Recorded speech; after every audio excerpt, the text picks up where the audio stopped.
तो हानिया की मौत को 2 हफ्ते से ज्यादा का वक्त बीत चुका है। चारों तरफ से इस वक्त बमबारी हो रही है, रॉकेट दागे जा रहे हैं, एक दूसरे पर जबरदस्त तरीके से हमला किया जा रहा है। और अब खबर ये मिल रही है कि जो हिज्ब के आतंकी हैं वो कहीं ना कहीं कोशिश कर रहे हैं कि इजराइल में दाखिल हो और एक बड़ा अटैक इजराइल में करने की तैयारी हिजबुल्लाह के कमांडरों की तरफ से की जा रही है। किस तरह की तैयारी है, किस तरह से लेबनान के बॉर्डर पर इस वक्त माहौल बिल्कुल गरमाया हुआ है, किस तरह की तैयारी इजराइल की तरफ से है, बातचीत करने के लिए मयंक भी हमारे साथ जुड़ गए हैं।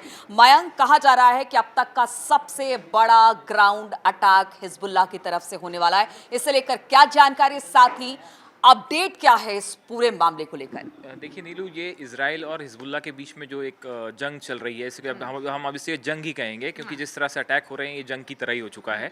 तो इस पे एक बहुत बड़ा मोड़ आने जा रहा है और ये कहा जा रहा है कि हिजबुल्लाह के लड़ाके बहुत बड़ी संख्या में वहाँ से गोलन हाइट्स की तरफ आगे बढ़ रहे हैं और बहुत बड़ी संख्या में तो इसके लड़ाके हिजबुल्लाह के जो है वो बॉर्डर पे पहुँच भी गए हैं। और ऐसा कहा जाता है कि जो गोलन हाइट्स का इलाका है, यहाँ पे काफ़ी खाई है, ये बेहद कठिन इलाका है, यहाँ पे बड़ी संख्या में हथियार भी जमा है और काफ़ी हज़ारों की संख्या में हिजबुल्लाह के जो लड़ाके हैं वो यहाँ पहुँच चुके हैं।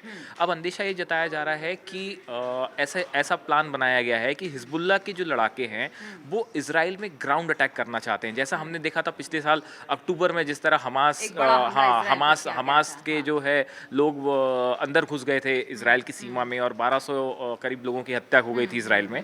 इसी तरह का कुछ फिर से करने का प्लान है और इस बार ये माना जा रहा है कि हिजबुल्लाह के लड़ाके जो कि हथियारों से लैस हैं, पूरी तरह से तैयार हैं, ये एक बड़ा अटैक कर सकते हैं इजराइल के ऊपर। मैम, कल भी हमने इस पर बातचीत किया था और हमने देखा था कि किस तरह से एक पूरी रणनीति बनाई जा रही है कि पहले हिजबुल्लाह के कमांडर अंदर दाखिल होंगे, एक बड़ा अटैक करेंगे, उसके बाद ईरान हमला करेगा। तो क्या सब इसी को लेकर तैयारी है कि एक तरफ से हिजबुल्लाह अंदर दाखिल होगा, जब तक वो उसे इजराइल को नुकसान पहुंचाएगा तब तक ईरान पीछे से हटे? क्योंकि देखिए अभी ईरान 2 हफ्ते हानिया की मौत के बाद भी चुप बैठा हुआ है, कुछ नहीं कर रहा। अंदर से ही बहुत आवाजें उठ रही हैं। अगर ईरान के नए राष्ट्रपति की बात की जाए तो कह रहे हैं कि हमें एकदम से अटैक नहीं करना चाहिए इजराइल के ऊपर, ठीक है, हमें थोड़ा इंतजार करना चाहिए। लेकिन अगर खेमनई की बात की जाए तो वो कह रहे हैं कि नहीं, हमें बदला लेना है। ऐसे में 2 सुर अंदर ईरान से ही उठ रहे हैं और दूसरी तरफ बॉर्डर पर हिजबुल्लाह खड़ा है। आपने बिल्कुल सच बात कही है। ऐसा बताया जा रहा है कि तेहरान में एक बड़ी बैठक हुई थी जिसमें ईरान के अधिकारी थे और इनके जितने प्रॉक्सीज हैं उसमें हिजबुल्लाह के भी कमांडर्स थे, हुती के भी कमांडर्स शामिल थे। इनकी एक बड़ी बैठक हुई। उस बैठक में ये कहा गया हिजबुल्लाह की तरफ से कि यही सही समय है, बिल्कुल वक्त बर्बाद नहीं करना चाहिए और फ़ौरन इजराइल पर हमला करना चाहिए। लेकिन जो बताया जाता है कि इसमें जो ईरान की सेना की तरफ से जो अधिकारी थे, जो कमांडर्स थे, उन्होंने इसका विरोध किया। उनका ये कहना था कि ईरान पर इजराइल पर हमला करने के पहले पूरी तरह से तैयार होना ज़रूरी है और कुछ ऐसी प्लानिंग होनी चाहिए, रणनीति होनी चाहिए कि अगर इजराइल पर हमला होता है तो उसके बाद इजराइल को संभलने का मौका ना मिले। तो इसको लेकर ईरान और हिजबुल्लाह के बीच में भी कुछ थोड़ी सी जो है अनबन होती दिखाई दे रही है कि कब हमला करना है। और दूसरी चीज़ ये कि ये जो खबर आई है कि हिजबुल्लाह के लड़ाके ग्राउंड अटैक करने की प्लानिंग में है, तो ये एक बड़े प्लान का हिस्सा था। ये माना जा रहा था कि हिजबुल्लाह के लड़ाके जो हैं वो ग्राउंड अटैक करें। तो ये प्लान था कि ईरान जो है वो एयर अटैक करेगा, मिसाइल से हमला होगा, बैलिस्टिक्स मिसाइल से हमला होगा, एयरप्लेन से हमला हो सकता है और हिजबुल्लाह और हुती के लड़ाके जो हैं ये इजराइल पे ग्राउंड अटैक करेंगे। तो ये एक बड़े प्लान का हिस्सा था फिलहाल। लेकिन इसको कब हमला होना है, इसको लेके अभी भी जो है वो थोड़ा सा हिजबुल्लाह का सोचना अलग है और ईरान के अधिकारियों का सोचना अलग है।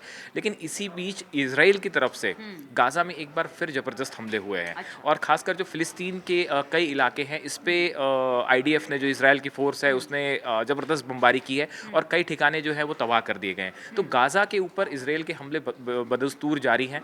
तो एक प्रकार से अभी सिचुएशन कुछ ऐसी बनी हुई है कि एक तरफ प्रॉक्सीज हैं जो फौरन हमला चाहती हैं। कि इजराइल चाहता है कि मतलब गाजा यानी कि हमास को संभलने का मौका नहीं ना मिले। दूसरी तरफ दूसरे फ्रंट पर अगर जैसे हिजबुल्लाह अपनी तैयारी कर रहा है या ईरान अपनी तैयारी कर रहा है तो वहां पर भी इजराइल बॉर्डर इलाके में सर्च ऑपरेशन चला रहा है। यानी कोशिश यही है कि हमास को उठने का मौका ना दिया जाए और साथ साथ इनको भी टैकल किया जाए। बिल्कुल बिल्कुल, एकदम आप ठीक कह रही हैं। ये ग्राउंड फोर्सेस वाली बात हो गई, ये वॉर वाली बात हो गई। अच्छा नीलू, मैं आपको एक बात ये बताना चाहूँगा कि जितने अरब देश हैं इनके बीच कई अहम बैठकें हो रही हैं। मैं आपको 5 बड़ी बैठक बताता हूँ जो पिछले शायद 24 घंटे में जिनकी बहुत ज़्यादा चर्चा हो रही है। एक तो मोहम्मद अब्बास जो फ़िलिस्तीन के राष्ट्रपति हैं, ये जो है तुर्की गए हैं और इन्होंने तुर्की के जो राष्ट्रपति हैं अर्दोआन, इनसे मुलाकात की है। तो एक बड़ी बैठक तो ये है जिसमें फ़िलिस्तीन के राष्ट्रपति जो है वो तुर्की में है, वहाँ पे बैठक चल रही है और पूरी क्या हालात है उसके बारे में चर्चा की गई है। दूसरी बड़ी बैठक है, फ्रांस के जो विदेश मंत्री हैं वो लेबनान पहुंचे हैं। अच्छा। और वो लेबनान को ये समझाने की कोशिश कर रहे हैं कि किसी भी तरह से हिजबुल्लाह को शांत किया जाए, क्योंकि वो जो अपनी धरती बिल्कुल से उनको बिल्कुल लोग एक तरह से कहते हैं अपनी जमीन दे रहा है, बिल्कुल वहां बिल्कुल से चीजें मुहैया करा रहा है, इसी वजह से शायद फ्रांस ये चाह रहा तो है। अब ये जो है फ्रांस की कोशिश ये है कि किसी भी तरह नसरल्ला जो चीफ है हिजबुल्लाह के, इनको समझाया जाए।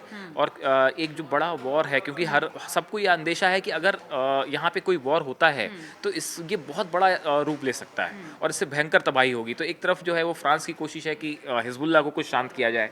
अच्छा, दूसरी तरफ मैंने आपको अभी जैसा बताया कि तेहरान में प्रॉक्सीज और ईरान के बीच में एक बड़ी बैठक हुई है, उसी तरह जो है एक बात और सामने आई है जो थोड़ी सी हैरान करने वाली है। अमेरिका की एक मैगजीन की तरफ से ये दावा किया गया है और उसमें ये कहा गया है कि जो सऊदी के क्राउन प्रिंस है मोहम्मद बिन सलमान, इन्होंने अपनी हत्या का अंदेशा जताया है। क्यों, ऐसा क्यों? ऐसा कहना है अमेरिका की एक मैगजीन का।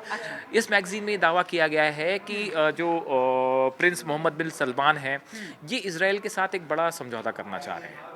अच्छा, तो सऊदी अरब जो है वो इजराइल के साथ एक बड़ा तो समझौता करना चाह रहा है। मिडिल ईस्ट की जो कंट्री है वो अपने में ही कुछ खिचड़ी बिल्कुल पका रही है बिल्कुल, क्या? हाँ। ये अब देखिए, अगर ये वर्चस्व की लड़ाई या क्या कहें? मोहम्मद बिन सलमान अगर इसराइल के साथ समझौता करना चाहते हैं तो जो कई आतंकी संगठन हैं उनको ये बात बिल्कुल पसंद नहीं है। शायद इसी वजह से इस मैगजीन में दावा किया गया है कि सलमान को ये अंदेशा है कि कहीं उनकी हत्या ना हो जाए।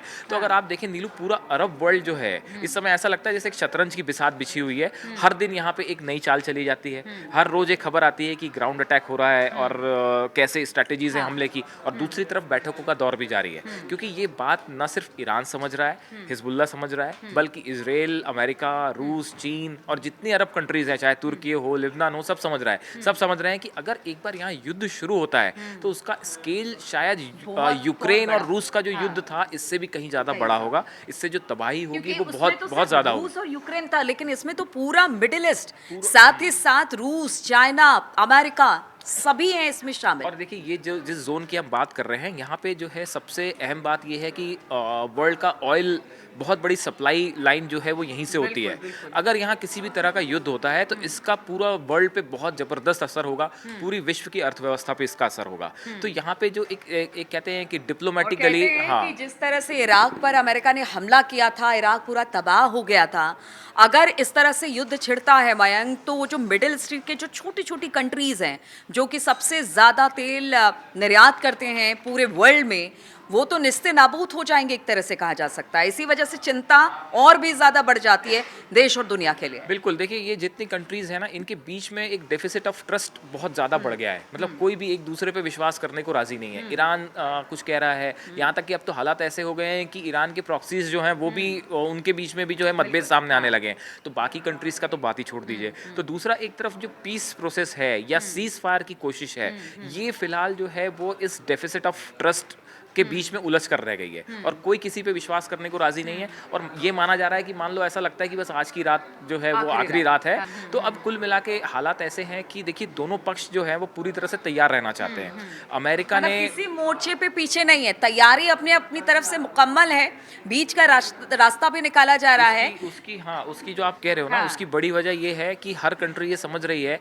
कि युद्ध जब शुरू होगा उसके बाद आपको ज्यादा संभलने का मौका नहीं मिलेगा, आपको पूरी तरह से तैयार रहना होगा। यही एक बड़ी वजह है कि अभी बताया जा रहा है कि अमेरिका ने करीब 50 F-15 प्लेन्स जो हैं वो इजराइल को दिए हैं और करीब उसके 25 पुराने जो F-15 प्लेन्स हैं उनको रिनोवेशन उनका किया जा रहा है। बिल्कुल। तो ये बात अब समझनी होगी कि जिस तरह से मिडिल ईस्ट के हालात हैं, रोजाना इसमें बदलाव देखने को मिल रहा है। तमाम जो देश हैं वो अपने अपने हिसाब से रणनीति बना रही है।